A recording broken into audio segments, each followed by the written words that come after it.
আমরা এখন আছি লাট্টু পাহাড়ের হয়তো কোনো কিছু চূড়ায়। মনের আশাটা পূর্ণ হতো। আমরা হেঁটে হেঁটে উঠলাম বন্ধুরা।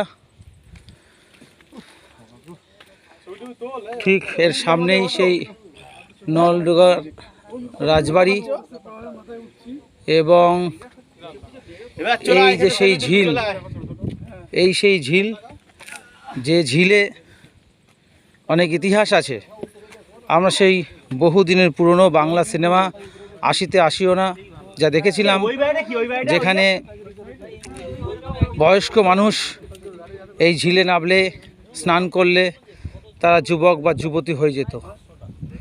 এই সেই ঝিল, যে ঝিলকে কেন্দ্র করে অত্যন্ত একটি বিখ্যাত সিনেমা, বাংলা সিনেমা আশিতে আসিও না শুটিং হয়েছিল।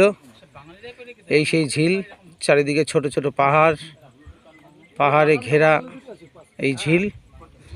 সত্যি মনোরম পরিবেশ, অত্যন্ত হৃদয় হর্ষক একটি পরিবেশ। এই সেই পাহাড়ের চূড়া, লাট্টু পাহাড়ের চূড়া। সেই লাট্টু পাহাড়ের চূড়াতেই আমরা এখন অবস্থান করছি। আজকে 17ই সেপ্টেম্বর 2022।